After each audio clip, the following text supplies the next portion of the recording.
ನಮಸ್ಕಾರ. ನನ್ನ ಹೆಸರು ಅಂಜನಾ. ನಾನು ಕಲಾವಿದೆ. ನಾನು ಇಲ್ಲಿ ವಿಜಯಕಾಳಿ ಅಮ್ಮನ ದೇವಸ್ಥಾನಕ್ಕೆ ಒಂದು ವರ್ಷದಿಂದನೂ ಬರ್ತಾಯಿದ್ದೀನಿ. ನಾನು ಪ್ರತಿ ಅಮಾವಾಸ್ಯೆಗೂ ಬರಬೇಕು ಅಂದ್ಕೊಂಡು 3 ಅಮಾವಾಸ್ಯೆ ಬಂದಿದ್ದೀನಿ. ಮತ್ತು ನನಗೆ ಯಾವಾಗ ಫ್ರೀ ಇರುತ್ತೆ ಶೂಟಿಂಗ್ ಬಿಡುವಿನ ವೇಳೆಯಲ್ಲಿ ನಾನು ಬರ್ತಾ ಇರ್ತೀನಿ. ನಂಗೆ ಇಲ್ಲಿ ಬರೋದು ಅಂದರೆ ತುಂಬ ಇಷ್ಟ. ಇದು ಒಂಥರ ತಾಯಿ ಮನೆ ಥರ ಆಗಿದೆ ನನಗೆ.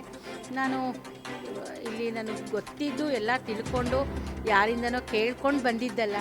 ಹೀಗೆ ಆರತಿ ಉಕ್ಕಡ ಅಂತ ಇದೆಯಲ್ಲ, ಅಲ್ಲಿ ಹೋಗಬೇಕು ಅಂತ ಹೊರಟೋಳು ನಾನು.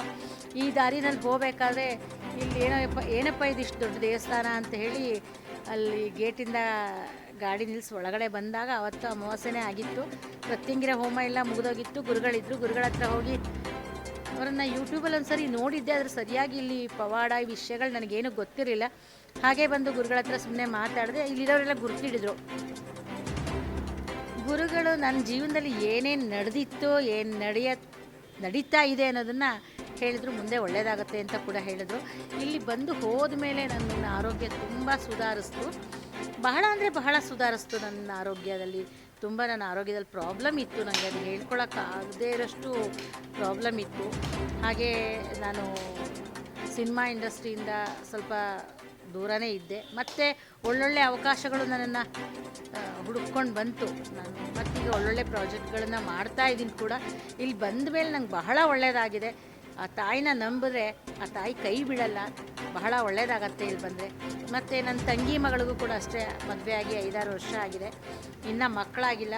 ಬಂದಿದ್ದಾಳೆ. ಬಂದು ಒಂದು ಸಾರಿ ನೀರು ಹಾಕ್ಕೊಂಡು ಹೋಗಿದ್ದಾಳೆ. ಇಲ್ಲಿ ನೀರು ಹಾಕ್ತಾರೆ ತಲೆ ಮೇಲೆ. ಬಂದು ಹೋಗಿದ್ದಾಳೆ. ನನಗೆ ಇಲ್ಲಿ ಬಂದು ಹೋದವ್ರಿಗೆ ಭಾಳ ಒಳ್ಳೆಯದಾಗಿದೆ ಅಂತ ಬಂದವರೆಲ್ಲ ಹೇಳಿದ್ದಾರೆ. ನಾನು ಕೇಳ್ತಾ ಇದ್ದೀನಿ ಕೂಡ. ಅನಾರೋಗ್ಯ ಇರೋರು ಬಂದು ಹೋದರೂ ಕೂಡ ತುಂಬ ಆರೋಗ್ಯವಾಗಿದ್ದಾರೆ. ಹೀಗೆ ಸಾಲ ಅದು ಇದು ಅಂತ ಹೇಳಿ ತುಂಬ ಪ್ರಾಬ್ಲಮಲ್ಲಿ ಇರ್ತಾರಲ್ಲ, ಬಂದೋದವ್ರಿಗೆಲ್ಲ ಸ್ವಲ್ಪ ಸುಧಾರಿಸಿದ್ದೀವಿ ಅಂತ ಹೇಳ್ತಾರೆ. ಹಾಗಾಗಿ ಇಲ್ಲಿ ಬನ್ನಿ, ಒಳ್ಳೆಯದಾಗತ್ತೆ. ಅಮ್ಮನ ಆಶೀರ್ವಾದ ತಗೊಳ್ಳಿ. ಅಮಾವಾಸ್ಯೆಗೆ ಬಂದರೆ ಇಲ್ಲಿ ಪ್ರತ್ಯಂಗಿರ ಹೋಮ ನಡೆಯುತ್ತೆ. ಮತ್ತು ಹಾಗೆ ತುಂಬ ದೂರದಿಂದ ಬರ್ತೀವಿ ಅನ್ನೋರಿಗೆ ಇಲ್ಲಿ ಅನ್ನದಾನ ಕೂಡ ನಡೆಯುತ್ತೆ. ಮತ್ತು ಉಳ್ಕೊಳ್ಳೋಕ್ಕೆ ಜಾಗ ಕೂಡ ಇದೆ. ಬನ್ನಿ, ನಿಮ್ಮ ಕೈಲಾದ ಒಂದು ಸೇವೆಯನ್ನು ಮಾಡಿ ಅಮ್ಮನ ಆಶೀರ್ವಾದ ಪಡ್ಕೊಳ್ಳಿ ಅಂತ ಹೇಳ್ತೀನಿ. ಈ ದೇವಸ್ಥಾನ ಅದು ಬೆಟ್ಟಳ್ಳಿಯಲ್ಲಿ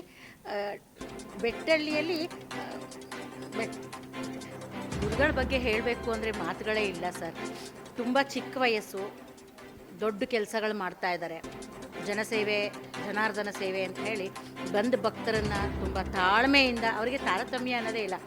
ಮತ್ತು 1 ಲಕ್ಷ ಕೊಡಿ, 1 ಸಾವಿರ ಕೊಡಿ ಅಂತ ಯಾವತ್ತೂ ಕೇಳಿದ್ದನ್ನು ಒಂದು ವರ್ಷದಲ್ಲಿ ನಾನು ನೋಡಿದ್ದೀನಿ. ಯಾವತ್ತೂ ಯಾರನ್ನು ನಾನು ಕೇಳಲೇ ಇಲ್ಲ. ಬಂದವ್ರಿಗೆ ತುಂಬ ತಾಳ್ಮೆಯಿಂದ ಹೇಳ್ತಾರೆ, ಪರಿಹಾರ ಹೇಳ್ತಾರೆ. ಇಲ್ಲಿ ಬನ್ನಿ, ದೇವಿ ಸೇವೆ ಮಾಡಿ, ಪ್ರತ್ಯಂಗಿರ ಹೋಮ ಇರುತ್ತೆ. ನಿಮ್ಮ ಕಷ್ಟ ಹೇಳಿಕೊಂಡು ಅದಕ್ಕೆ ಉಪ್ಪು, ಮೆಣಸಿನ್ಕಾಯಿ ಏನೋ ಹೇಳಿದ್ರು ಅವ್ರು ಆವಾಗಲೇ, ಅದನ್ನೆಲ್ಲ ತಂದು ಹಾಕಿ ನಿಮ್ಮ ಕಷ್ಟ ನಿವೇದನೆ ಮಾಡ್ಕೊಳ್ಳಿ ಅಂತ ಹೇಳ್ತಾರೆ. ನನಗೆ ಗುರುಗಳ ಬಗ್ಗೆ ಹೇಳೋಕ್ಕೆ ಬಹಳ ಹೆಮ್ಮೆ ಅನಿಸುತ್ತೆ. ಇಷ್ಟು ಚಿಕ್ಕ ವಯಸ್ಸಲ್ಲಿ ಇಷ್ಟು ದೊಡ್ಡ ಒಂದು ಪವಾಡ ಮಾಡ್ತಾ ಇದ್ದಾರೆ ಅಂದರೆ ನಂಬೋಕ್ಕೆ ನಿಜವಾಗ್ಲೂ ಕಷ್ಟ ಆಗುತ್ತೆ. ಆದರೆ ಸತ್ಯ 100ಕ್ಕೆ 100% ಇಲ್ಲಿ ಗುರುಗಳು ಆ ತಾಯಿಯ ಒಬ್ಬ ಭಕ್ತನಾಗಿದ್ದುಕೊಂಡು ಇಲ್ಲಿ ಬಂದ ಜನಗಳ ಹತ್ರ ಒಂದೇ ರೀತಿ ಆ ತಾಯಿ ಮಾತಾಡ್ದಂಗೆ ಮಾತಾಡ್ತಾರೆ. ಹೆತ್ತ ತಾಯಿ ಮಕ್ಕಳ ಜೊತೆ ಹೇಗೆ ಮಾತಾಡ್ತಾಳೋ ಹಾಗೆ ಆ ತಾಯಿ ಎಲ್ಲರಿಗೂ ಸಮಾಧಾನ ಹೇಳ್ತಾರೆ ಗುರುಗಳ ಬಗ್ಗೆ ಹೇಳೋಕ್ಕೆ ತುಂಬ ಹೆಮ್ಮೆ ಇದೆ. ಹೌದು, ಅದಕ್ಕಾಗಿ ಭಕ್ತರು ಇನ್ನೂ ಹೆಚ್ಚೆಚ್ಚು ಜನ ಬಂದು ಇಲ್ಲಿ ಆ ವಿಜಯಕಾಳಿ ತಾಯಿಗೆ ಆಶೀರ್ವಾದ ತಗೊಳ್ಳಿ ಅಂತಲೇ ನಾನು ಕೇಳೋದು. ಹಾಗೆ ಗುರುಗಳನ್ನು ಮಾತಾಡ್ಸಿದ್ರೆ ಅವ್ರ ಮನಸ್ಸಲ್ಲಿರೋ ಕಷ್ಟ ಕಷ್ಟ ಒಂದೇ ಸರ್ತಿಗೆ ಅರ್ಧಕ್ಕರ್ಧ ಕಷ್ಟ ಪರಿಹಾರ ಆಗೋಗುತ್ತೆ. ಅಂಥ ಒಂದು ತಾಳ್ಮೆಯಿಂದ ಗುರುಗಳು ಪರಿಹಾರವನ್ನು ಹೇಳ್ತಾರೆ. ನನಗೆ ಅನಿಸಿದ್ದಿಷ್ಟೇ. ನಾನು ತುಂಬ ಕಡೆ ಹೋಗಿದ್ದೀನಿ. ತುಂಬ ಕಡೆ ಅಂದರೆ ಎಲ್ಲ, ಕೆಲವೊಂದು ಕಡೆ ನಾನು ಕೇಳಿದ ಕಡೆ ಇಷ್ಟು ಸಾವಿರ ಆಗತ್ತೆ, ಈ ಪೂಜೆ ಮಾಡಿಸಿ, ಆ ಹೋಮ ಮಾಡಿಸಿ, ಅದನ್ನು ಮಾಡಿಸಿ, ಇದನ್ನು ಮಾಡಿಸಿ ಅಂತ ಹೇಳ್ತಾರೆ. ಇಲ್ಲಿ ಏನೂ ಹೇಳಲ್ಲ. ಆ ಗುರುಗಳು ಒಂದು ಅರಸಿ, ಒಂದು ನಿಂಬೆಹಣ್ಣು, 2 ನಿಂಬೆಹಣ್ಣು, ಒಂದು ತ್ರಿಶೂಲಕ್ಕೆ ಚುಚ್ಚಿ, ಒಂದು ದೃಷ್ಟಿ ತೆಗೆದು ಹಾಕಿ ಅಂತ ನಿಂಬೆಹಣ್ಣು ಕೊಡ್ತಾರೆ. ಬಂದು ಆ ದೇವಿ ದರ್ಶನ ಮಾಡಿ ಅಂತಾರೆ. ಅಷ್ಟು ಬಿಟ್ಟರೆ ಬೇರೇನೂ ಪಾಪ ಪುಣ್ಯಾತ್ಮ ಏನೂ ಹೇಳೋದೇ ಇಲ್ಲ. ದೇವಸ್ಥಾನ ಇರೋದು ಪಾಂಡವಪುರದ ಹತ್ರ ಬೆಟ್ಟಳ್ಳಿ ಅನ್ನೋ ಊರಲ್ಲಿದೆ. ವಿಜಯಕಾಳಿ ದೇವಸ್ಥಾನ ಅಂದರೆ ಆಟೋದವರು ಮತ್ತು ಬಸ್ಗಳು ಕೂಡ ಬರುತ್ತೆ. ಕೇರ್ಪೇಟೆಗೆ ಹೋಗೋ ಬಸ್ಗಳು ಬೆಟ್ಟಳ್ಳಿಯಲ್ಲಿ ಸ್ಟಾಪ್ ಕೊಡಿ ಅಂದರೆ ಬೆಟ್ಟಳ್ಳಿಲಿ ಸ್ಟಾಪ್ ಕೊಡ್ತಾರೆ.